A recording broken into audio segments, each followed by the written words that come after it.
Alrighty, so we have the returning Nate Diaz. He's facing Leon Edwards. So Leon Edwards, he's 2 inches taller. Nate Diaz, though, he has a 2-inch reach advantage. Both these guys are on different streaks at the moment in their careers. Leon Edwards, in his last 9 fights, he's pretty much got 9 wins. I mean, 8-fight win streak plus the Bilal Muhammad fight, which he was winning pretty handily. And Nate Diaz, on the other hand, he's only won 4 times in his last 9 fights. And, his wins were against Conor McGregor in the first fight. I think McGregor was pretty obviously overlooking him. Thought he was going to get him out of there in the first round, and then didn't, and then panicked a little bit.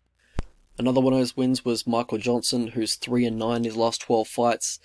Another win is Anthony Pettis, who's pretty much shot at the moment. We just saw him in PFL. He got dominated by Clay Collard in a fight he really should have won.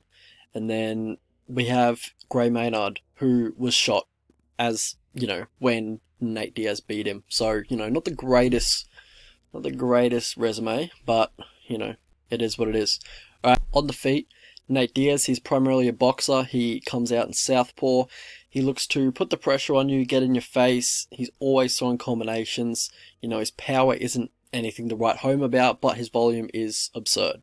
One thing about Nate Diaz, and it's been a problem throughout his whole career, he hasn't improved on it at all, is the leg kicks the problem. He doesn't check the leg kicks. He's very heavy on his lead leg so he can pump out the jab.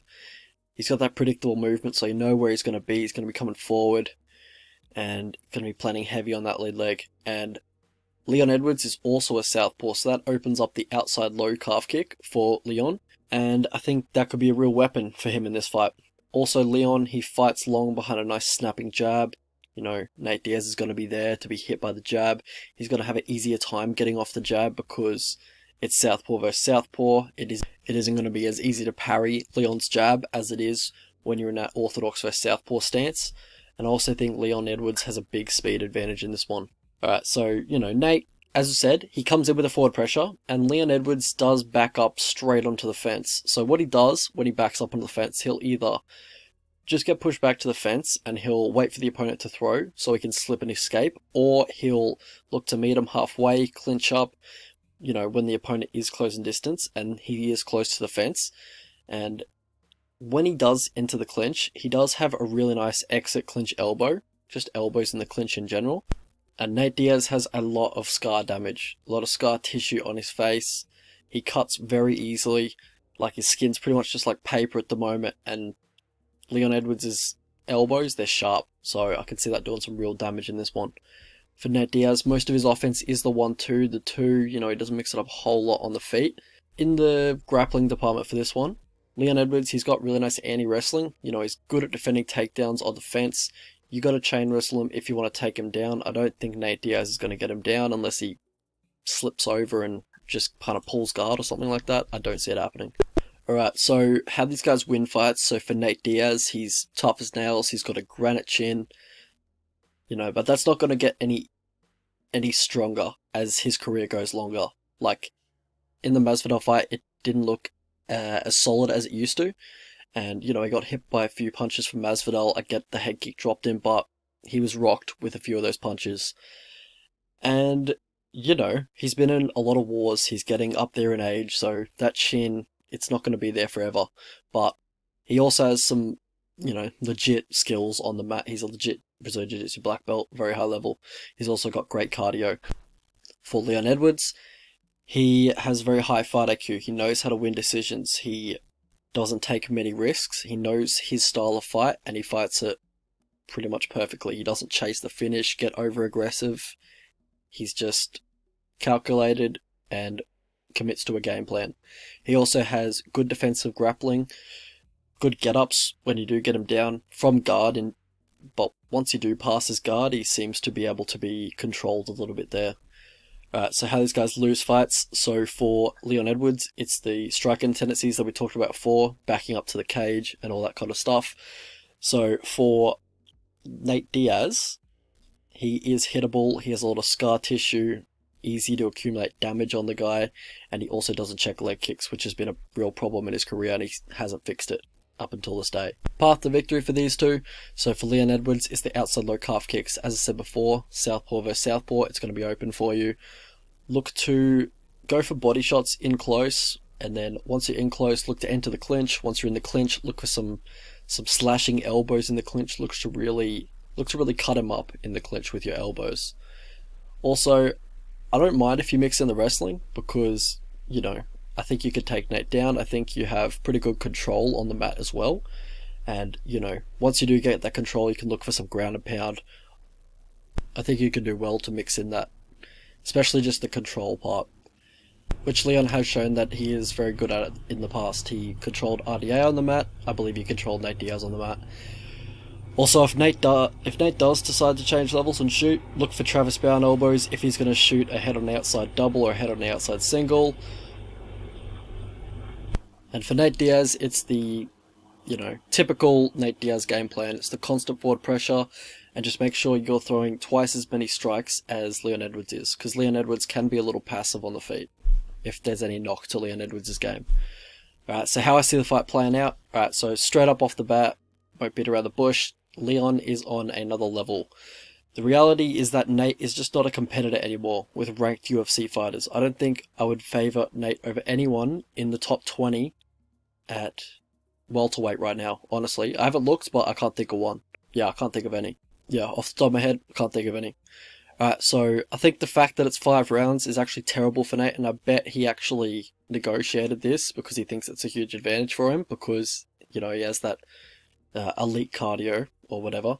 But the reality is that all these athletes at the top of the welterweight division have great cardio.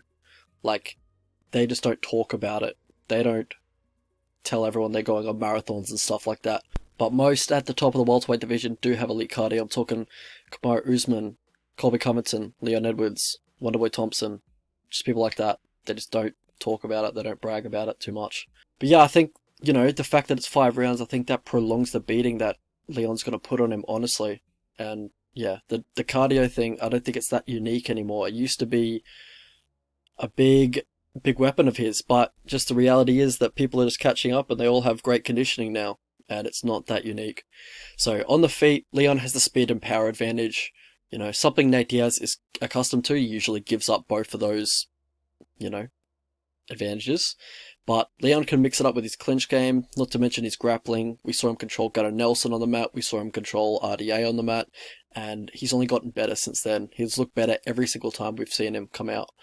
Leon doesn't really throw leg kicks, but I think it could be a huge weapon for him here, and we do know he has great fight IQ, so I imagine he's seen the weakness that Nate Diaz has to leg kicks, and I think he might, bring it out here. The jab is also going to bust Nate up, I think. He's not going to miss with the jab. Nate's going to be right there. Leon looks super good in the Bilal fight. He seems to be fighting his power and, meshing all of his disciplines well, like the wrestling, the clinch game, and the distance game. Not to mention that he's massive for 170. If he can, maintain a solid weight cut and stay healthy at the weight class, I think he can be an absolute problem. Nate is dumb tough, so it's hard to finish him unless you put him out cold or do enough damage that the ref will just pull you off him. For that reason, I think it goes all 5. Leon isn't a natural finisher either. 3 finishes in 13 fights. He's normally very risk averse, and I don't see him diving into Nate's guard if he does drop him just for the finish.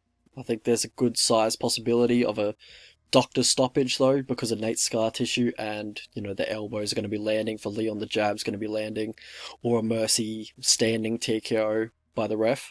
But that's the only way I see it finishing. So yeah, I do think it goes to 4-5. I think, I'm not even joking, I think Nate's only path to victory here might be an eye poke. Leon does keep those fingers extended if you just caught one, But yeah, I do think Leon just dominates him.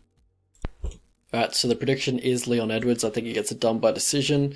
I think Nate's going to be tough enough to take all the damage, and I don't think Leon's going to press the issue enough to get a finish. I think there's a good chance of a doctor stoppage finish, but, I'm going to say, what's his name? Diaz just cops all the punishment. And, bets I was looking at, I honestly think the line is correct. If not, it could even be a little bit lower on Leon Edwards. I would line the fight at $1.15, which is probably minus 550 or something. No, it's probably minus 600. Yeah, I think it's minus 600. And yeah, that's probably what I'd line the fight. It's a huge mismatch here. Leon Edwards by decision, I think that's quite a risky prop, but it's probably something I'd bet if it was plus money, just because of the line. People are going to think, Edwards is going to finish him, but he's not too much of a finisher, and Nate Diaz is super tough, and he prides himself on his durability to not get finished. And if he does get hurt, he's probably just going to pull guard. So I'm not sure if Leon's going to engage him in that position. It could be just a cycle of that at the end of the day. And yeah, as I said before, I think the line should be even lower for Leon. Not saying I'd bet him at this price, but I really can't fault anybody with him in a parlay. I think he's the closest thing to a lock that I've ever seen in an MMA fight at this level. But yeah, it's just a huge mismatch, just complete difference in levels, and yeah, I think it's going to be a really bad beatdown for Nate Diaz.